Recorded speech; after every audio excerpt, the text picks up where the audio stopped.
The body of a schoolboy has been discovered in Scotland. This is probably one of the most difficult scenes to examine. It can be incredibly emotional, but as a CSI, you've got a job to do. Detectives believe he'd been abducted. I imagine how long that journey would have felt if you thought at any moment you were going to die. An international manhunt is launched. One of the most demanding murder investigations Scotland's ever seen. The forensic team must act fast to find evidence of the killer at the crime scene. No matter how careful offenders think they've been, we will always find a trace at a crime scene.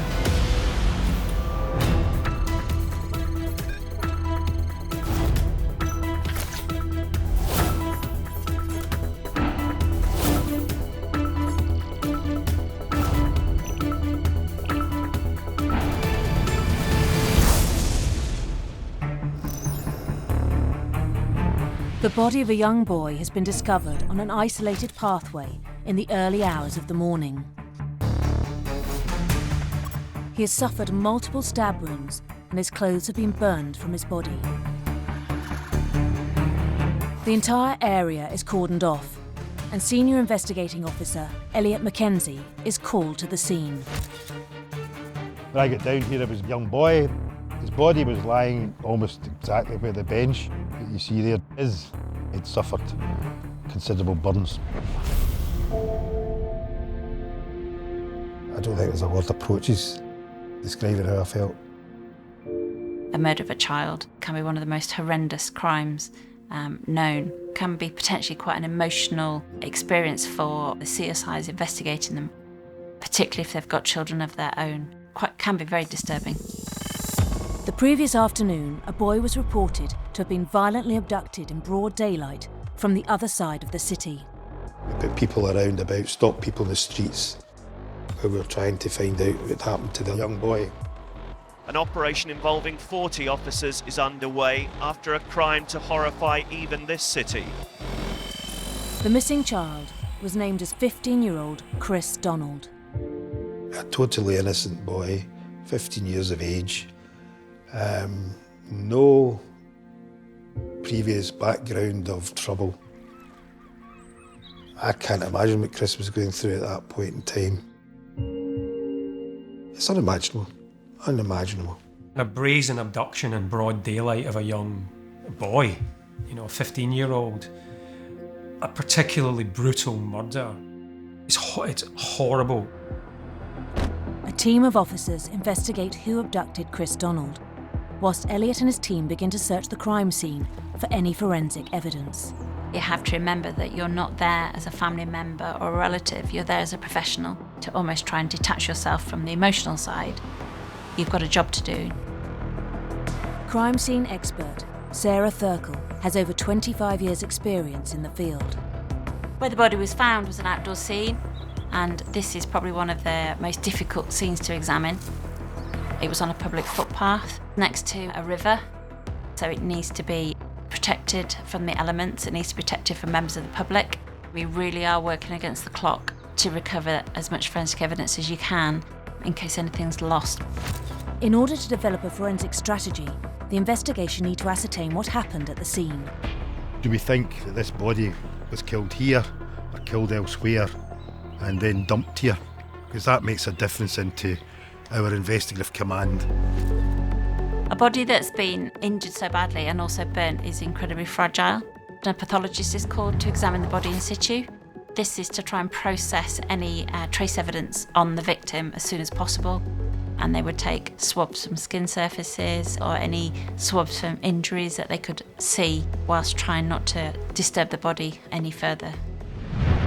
The CSIs begin their search at the body and fan out across the scene. Found some blood staining in the grass. Followed that staining up.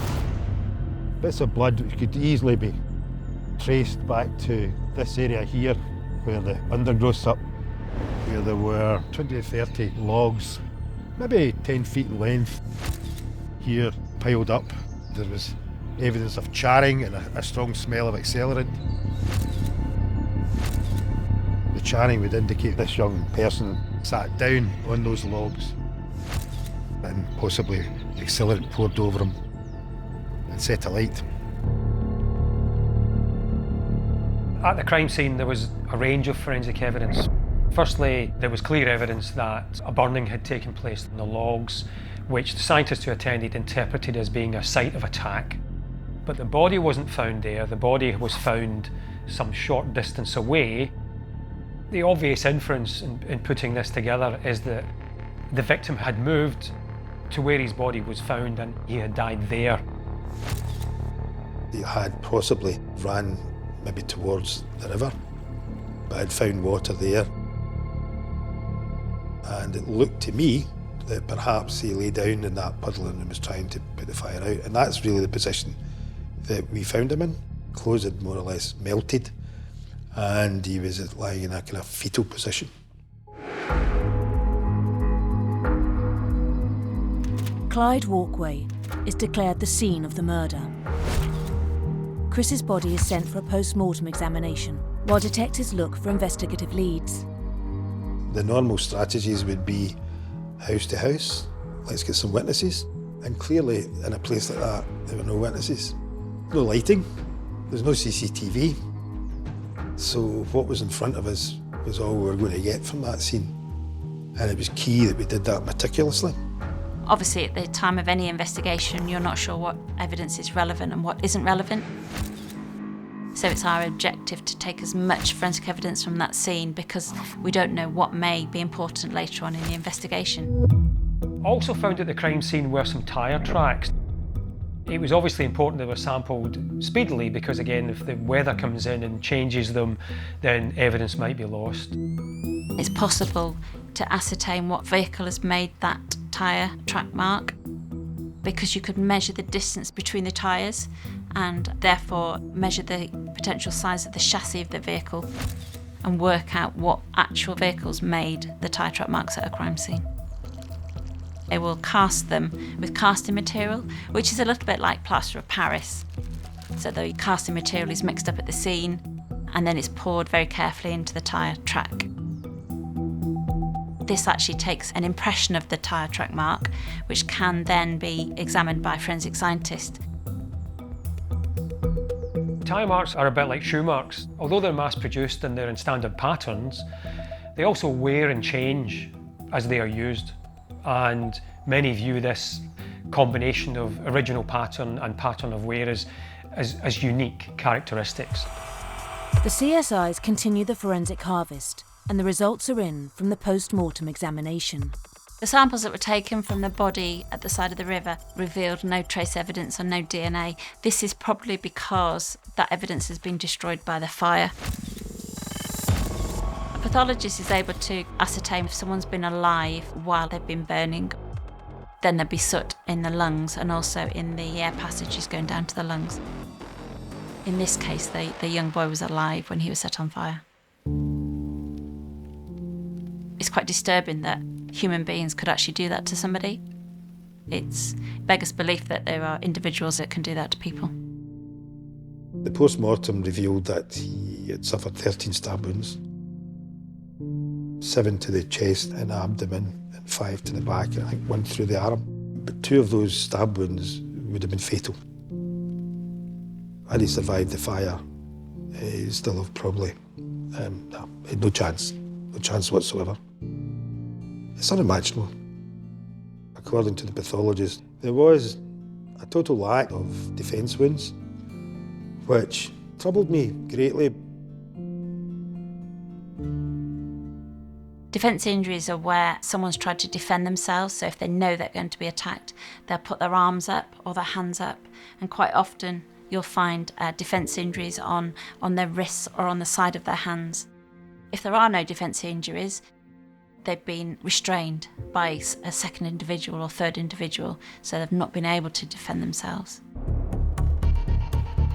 The report implies there may be multiple suspects, and with just a tyre track cast recovered from the crime scene, the detectives are hoping the abduction site may provide some new leads.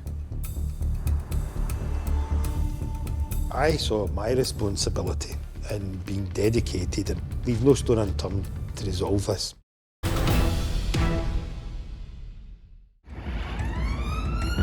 On the 15th of March 2004, schoolboy Kriss Donald was abducted. His body was later discovered on an isolated walkway on the other side of the city. The terrified teenager bringing him here to this deserted pathway to the east of the city. They then stabbed and set him alight whilst he was still alive. The CSIs managed to recover a tyre track impression from the crime scene, but with a lack of witnesses and CCTV, the detectives hope to get some fresh leads from the scene of the abduction. An abduction of that type, it's unlikely to yield very much because it's a very quick event. The key focus would be who else had witnessed this, had anyone else seen it. A friend of the victim, Jamie Wallace, who saw a car containing 5 Asian men pulled up beside him and his friend.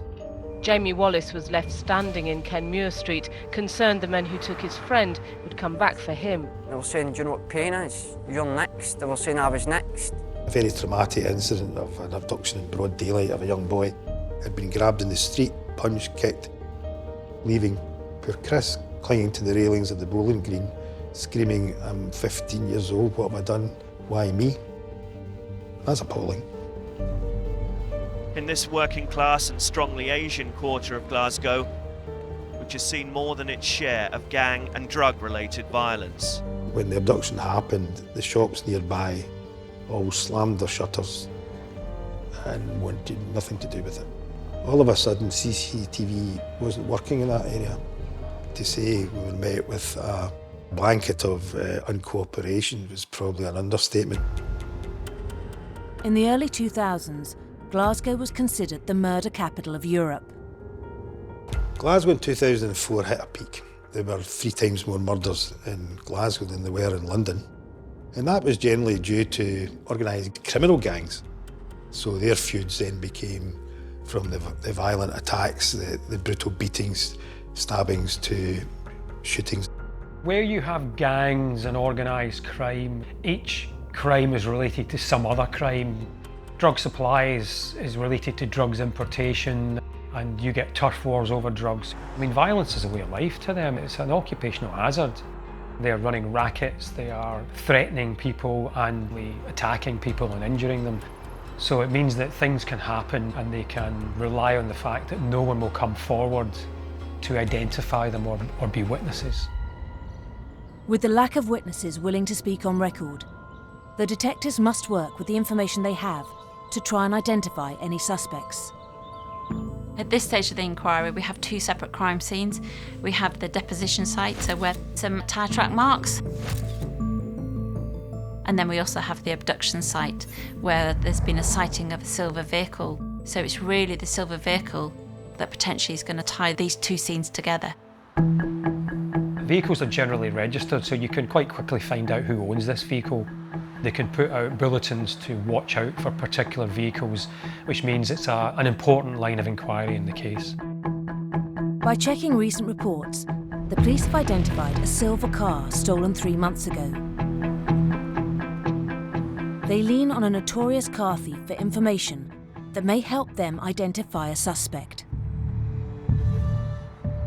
My team went to prison and spoke to an individual who admitted stealing the car.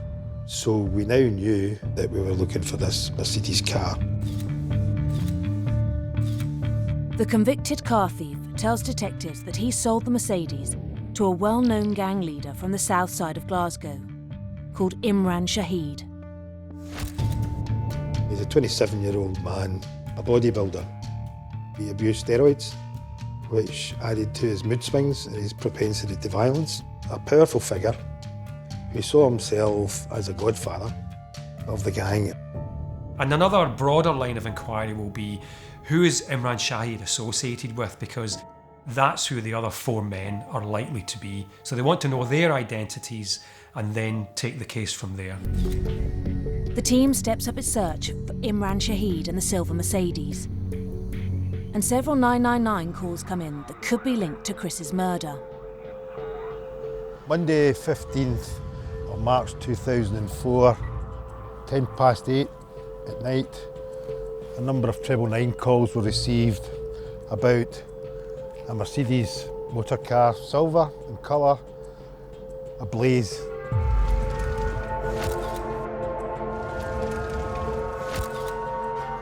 My forensic team arrived. We were faced with a burnt-out car. CSIs will quite often spend a long time examining a burnt-out vehicle. It's quite difficult for us to retrieve any forensic evidence because it's been doused in water. Despite the car having been ablaze, the CSIs may have a potential lead. The tyres had survived, which is an excellent piece of evidence. This was then recovered and sent off for further forensic examination. The forensics continue to examine the burnt-out car, whilst Elliot receives a call from the Organised Crime Intelligence Unit. Some very experienced detectives came from the south side of Glasgow and gave us the full intelligence picture on the Asian gangs and their likely candidates. They have identified Imran Shahid's 4 criminal associates. Imran's younger brother, 25-year-old Jishan Shahid, also known as Crazy. Mohammed Faisal Mushtaq, who was known as Beck. Danish Zahid, and also Zahid Mohammed, known as Ziggy, who was on early release from prison and wearing a security tag. We believe these were the 5 individuals involved, which is great, but they then have to build the case against them. The 5 individuals I'm talking about here are part of a gang, an organised criminal gang. Gangs often serve as a pseudo-family and work in a hierarchical system with a gang leader in place.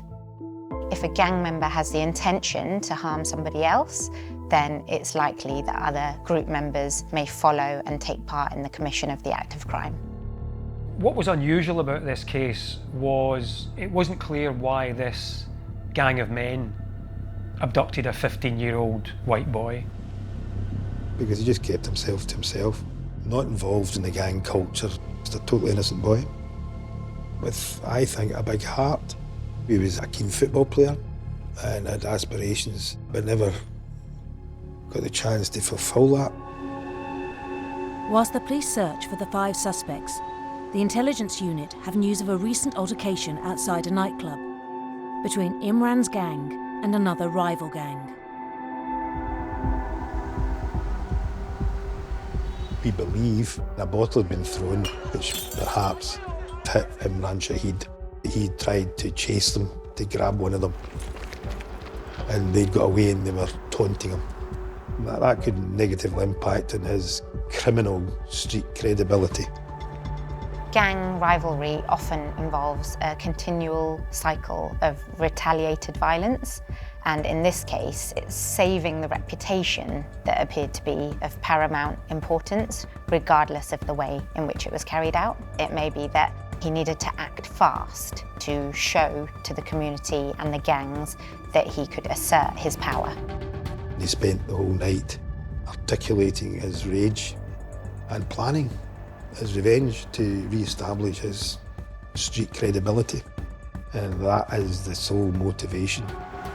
And to go and look for their ideal target. But this was a 15-year-old boy, not some other gangster who had been involved in criminality all his day. And Kriss just happened to be walking with Jamie. And that's how he was targeted. He wasn't targeted, he was just there. You've heard the expression many times, wrong place, wrong time. That sums up poor Kriss's demise. The detectives now have a motive for the murder. As Elliot's team prepares to simultaneously arrest the 5 suspects, there is some positive news from the forensics lab. On this occasion, one of the tyres on the vehicle did match the tyre cast that was taken from the crime scene. So a forensic scientist was able to say that that tyre had made that mark at the crime scene. The police have linked the vehicle to the murder scene, and despite it being set on fire, the scientists have managed to salvage some crucial evidence.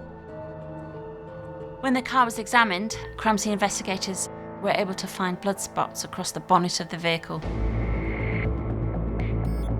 which hadn't been destroyed by the fire. It appeared to be arterial blood. It looked like it may well have been from a knife wound because of the spatter and distribution on the bonnet of the vehicle. This would indicate that someone has been stabbed very close to the front of that vehicle.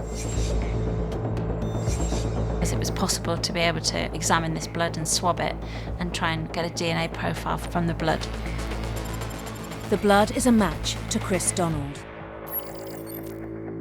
This blood splatter went right across the bonnet of the car, or at the side of the car.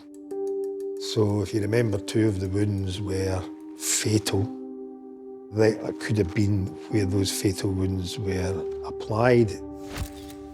The scientists continue to process the car in a bid to find trace evidence of the suspects. Although someone's burnt a vehicle out, once you start moving items around within the vehicle, then sometimes you will find evidence under the surface. It's almost like a layer of protection. There was some melted green plastic on the back seat of the car, and this looked like it was probably a petrol can. Inside the boot of the car there was a leather jacket which was quite badly burnt. This was then recovered and sent off for further forensic examination. To add to the urgency, far-right political groups are using the murder as propaganda. I knew there was something odd about it and something distinctive about it. I remember it being talked about as racially motivated, which of course was very unusual. They were shouting, white bastards. That's what the Asians were shouting. They were saying, do you know what pain is? Trust me, there was bad feeling in that part of Glasgow, and it could have got very violent, very violent. So it was challenging for me as an individual, it was challenging as a force to respond to this. And something had to be done, quite frankly, to ease that pressure. As the pressure mounts, there's another forensic discovery that could be crucial to the entire case. Inside the boot of the vehicle there was a leather jacket. Despite the fact it was burnt, there was an area that was protected inside the jacket because it was folded over. When a forensic scientist is looking at an item for wearer's DNA, they would concentrate their examination around the neck area and around the cuffs and maybe on the inside of the pockets. You get quite a lot of skin cells that are deposited inside jacket pockets. So it was possible to be able to obtain wearer's DNA from this jacket, so they're able to link a jacket back to an individual. By its nature, leather is extremely fire resistant. And despite the jacket being left inside the burning car, scientists have a positive DNA match. They found DNA matching Imran Shahid. So what this evidence does is it links together the prime suspect, Imran Shahid, who has left his jacket in the car that is known to have abducted Kriss Donald. It is very powerful, mutually corroborating evidence that would be very compelling if put before a jury in court. When we were told, we were almost in disbelief, and then when it sank in, we were jubilant. That's all I'm going to say. After hundreds or thousands of gallons of water being poured on this vehicle to extinguish it by the fire service, how the DNA survived, we don't know. They've got a very strong link, so the police then can go public to try and trace Shahid as, at the very least, a witness, if not a suspect in this crime. This breakthrough is key to the investigation. The police can now link Imran Shahid to the crime scene. They're still looking to link Jishan Shahid, Mohammed Faisal Mushtaq, Danish Zahid and Zahid Mohammed to the murder of Kriss Donald. For Elliot, the case was rapidly becoming the most complex of his career. I knew it was going to be a big challenge. I think that's probably, it was a big realisation that this was just the beginning of a massive challenge.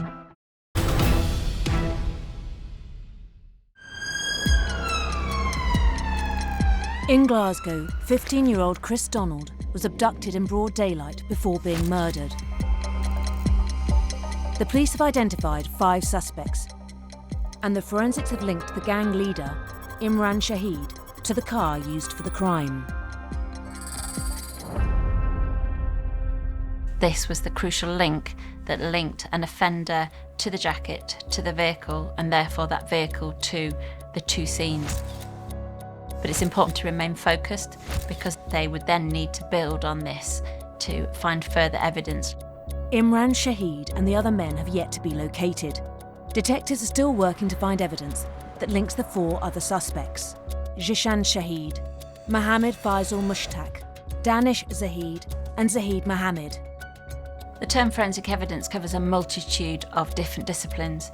A lot of people just think it's fingerprints and DNA, but also there's digital forensics. Digital forensics is becoming a lot more important in more recent years because everybody leaves a digital footprint somewhere. When you switch on a mobile phone, it logs on to the nearest base station antenna, usually called a cell site. There are cell sites, base stations all around the country. If you move with a phone, if you travel with a phone, you move from one base station to another. So you can track mobile phones if they're travelling. That cell site registers the phone's metadata. So the phone number, transactions between that phone and any other phone, and it records the number of the phone that is called. So what you could achieve using this kind of evidence is that you can establish where someone is at a particular time and perhaps where they went next. Because every time the phone logs on to the cell site, the time is registered. So it's a very powerful tool for monitoring the movements of individuals, but also linking people together. The digital forensic team have managed to track the phone data of all 5 suspects.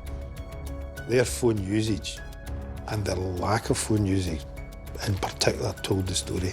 It painted the picture. Looking at the actual connectivity, there was hundreds of calls, busy calls, texts, and the significance was nobody was calling or texting at the time of the abduction.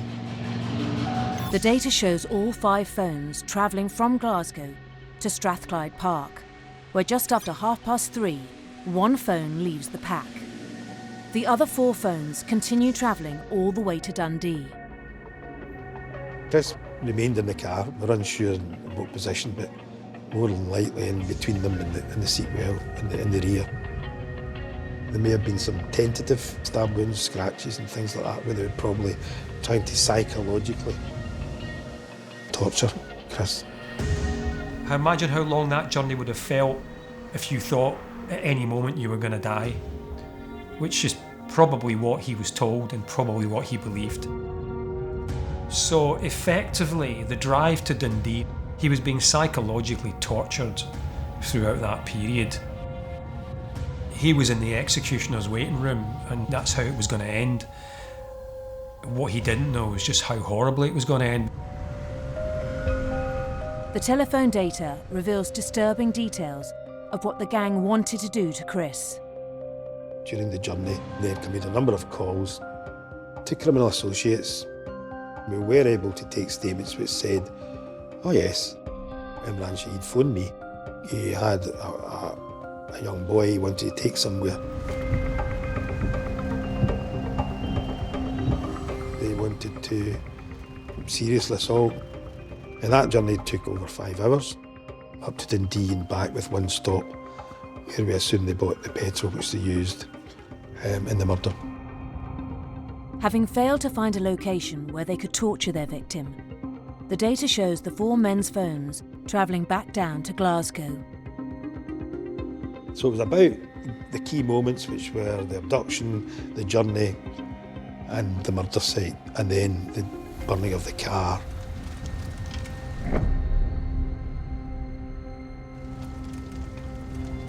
The most significant one was around about 7:20 p.m, where there's a 20-minute silence in calls. And that silence, we believe, was indicative of the fact that for those 20 to 30 minutes, they were killing Kriss. In that timeline, that was the killing zone. It was kind of, it's the level of spite and hate involved, it's the determination, you know, because you can imagine somebody abducting. I'm going to settle a score, we drive in, get him in the car, beat him up, drive around for half an hour and think, I'll beat him up, chuck him out of the car. Do you know what I mean? But no, there's so much determination here that they are willing to drive all the way to Dundee and not find somewhere, drive all the way back they're still full of spite and hate. And they want him to suffer. It's quite a difficult crime to think about if you think about the detail. By travelling over 200 miles to Dundee and back, the offenders have plenty of time to discuss and plan the attack. This removes the idea that this may have been an adrenaline-fuelled, spur-of-the-moment crime of passion, but rather that there was a considerable amount of time for them to think about what they were about to do.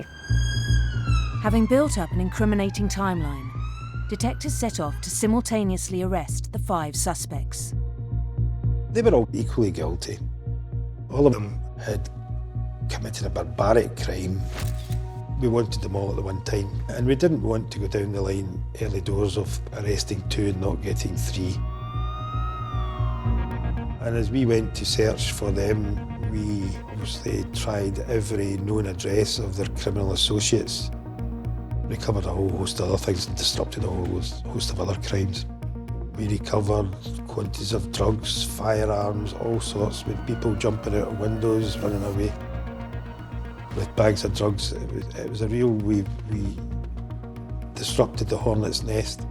News of the raids spreads across Glasgow. From community intelligence, we found out that Imran Shahidi's brother and Bex were not in that area. But we continued to search. After a huge coordinated effort, police could only detect 2 of their suspects. It's a calculated risk, but there came a point when we had to go for Danish and for his pal Ziggy. With 2 in custody, police continue to search for the 3 outstanding suspects. We'd run the course of looking for them locally, and there came a time where, we assured that they were gone by this time to make good their escape from the UK. Obviously devastated, absolutely devastated. When a suspect or someone who's a person of significance in a crime is being traced and flees the country, with some countries there is an extradition process by which the police can apply to have that person detained and then brought back to, in this case, Scotland, to be interviewed and possibly tried. Not every country would have an extradition agreement. I knew of people who ran to Spain and, through time and effort, you can get them back. I just hoped that they weren't in a place where I couldn't access them. The detectives turn their attention to the suspect's international connections. When a suspect is being traced and flees the country, there will be intelligence work getting carried out in the background. Who are the people that might be connected with these guys? The first person we got information on, Faisal Mushtaq, had fled the country. We got brilliant CCTV footage of him arriving at Manchester Airport. The other 2, we believe one got the Eurotunnel to Paris and one took the ferry, and they had a relative in Paris who arranged for them to get to Pakistan. The 3 outstanding suspects have successfully fled the country. But for Danish Zahid and Zahid Mohammed, the trial begins, 9 months after the murder of Kriss Donald. So they go to trial and they just blame the other 3, who by this time are in another country. The prosecution has a strong forensic case against both Danish Zahid and Zahid Mohammed. Their digital footprints show all 5 suspects together from before 3 p.m. on the afternoon of the abduction. But then at Strathclyde Park, Zahid's phone separates from the pack. He had to return home to adhere to his security tag curfew. And he had to be in the house, I believe, by 7 o'clock. And if he didn't, then that would set off alarms. And their defence could prove he wasn't there when the murder was committed. Zahid Mohammed admitted abducting Kriss Donald. He was in the car on the night that they set out to find and kill a white boy. The evidence against Danish Zahid is heard. Danish tried to say that when the murder was taking place, he was sitting in the car and he saw nothing.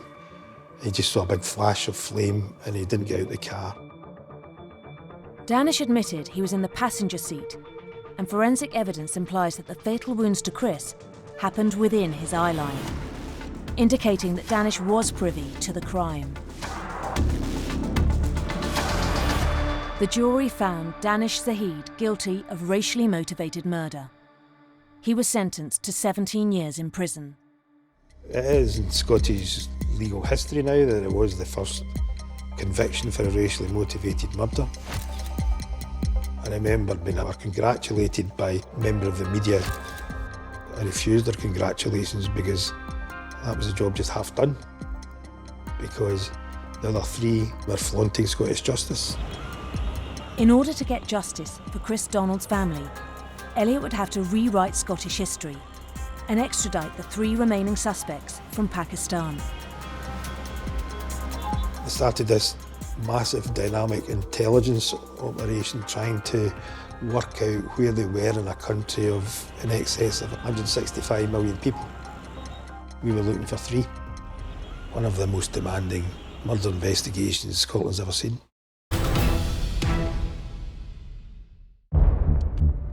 Strathclyde police are investigating the murder of Kriss Donald. He was abducted by 5 Asian men in a gangland retaliation. 2 men have been convicted for their involvement, but 3 suspects have fled to Pakistan. If there is no extradition agreement in place in a country, you're relying on diplomacy, convincing politicians in the other country that it is in their interests for this person to be essentially forcibly extradited. We had applied to Pakistan.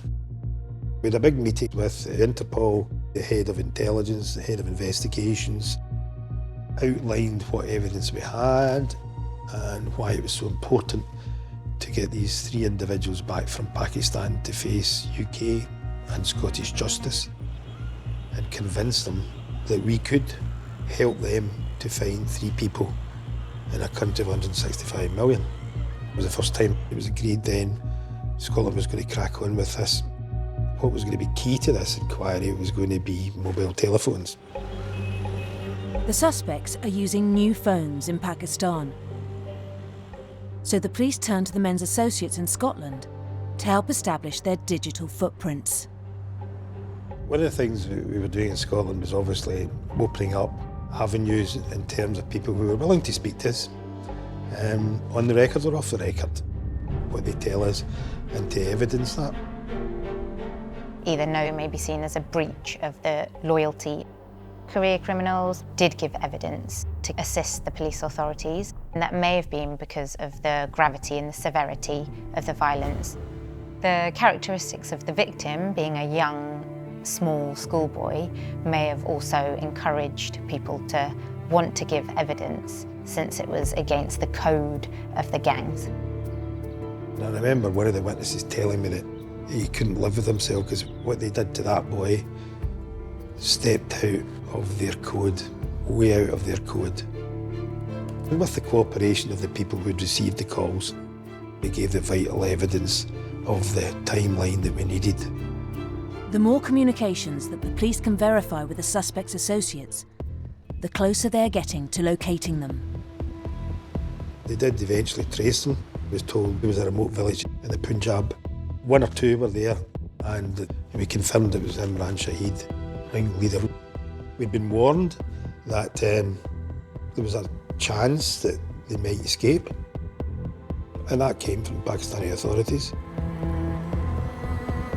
They had found out he was going to a meeting somewhere, and it was then a case of biding our time and waiting to see what was going to happen.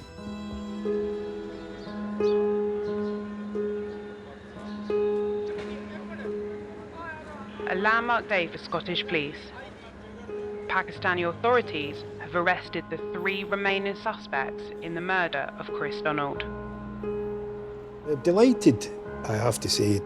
There was a realisation that a mammoth task still lay in front of us. Not all went to plan. It was quite stressful. There was a complicated extradition process, and trying to convince them, in what might be a politically difficult situation, that this merits the effectively enforced extradition. 3 months after the arrest, Strathclyde Police finally received the monumental confirmation. Eventually, the extradition was granted. The words were something like, "We feel we should surrender these people to the UK and hand them over to the representative of the Scottish Police," which was myself. And it was very tense at the airport, bringing them out as well. The exchange of prisoners and the exchange of some of the evidence that was there.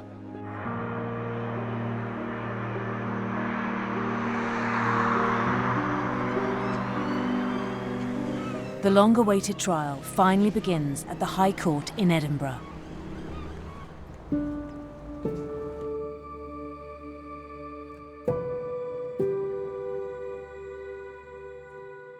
That was the first time I was allowed myself into the court, was to see the sentences, and I was staring at the jury looking for some form of connection, and I just couldn't get it. And I have to say I was as nervous as I've ever been in my life, because for me, one not proven out of those 3 would have been disaster. The case is heard, and the jury has reached a verdict. Guilty and jailed for 25 years, Imran Shahid, a sadistic thug and bully, defiant to the end. He was the ringleader who sought out a white victim to attack, the man who chose Kriss Donald.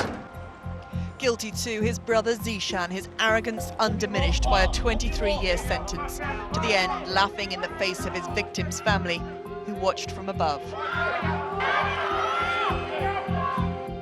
And for their accomplice Faisal Mustaq, 22 years, his violent nature on display still to the baying crowd. Chris's mother and his sister wept in the gallery as the jury delivered its 3 guilty verdicts. Got very emotional. It was just time to reflect. But that job was done. Definitely no feeling of elation, just justice has been done. And a very warm glow that it had been done. We would like to offer our sincere appreciation for the dedication that has been shown by Detective Superintendent Ellie Mackenzie and all of the officers who worked on the inquiry into the hellish murder of my son Kriss. Justice has been done. Thank you. It is over. Some cases stick in the memory. Any professional, any forensic scientist will have a small number of cases that they will have very powerful memories about. And it was over 2.5 years before the 5 men were ultimately convicted of 4 of them of murder and 1 of racially motivated abduction. In terms of the kind of murders that goes on in Scotland, this is it's a canonical offence.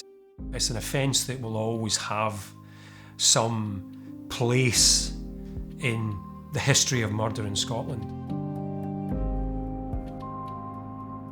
That there is no greater responsibility given to man than to investigate the murder of another human being. We're still talking about Kriss 17 years later. We're approaching the 20th year anniversary of Kriss's death. It has to be something really powerful, really, really powerful for that to happen.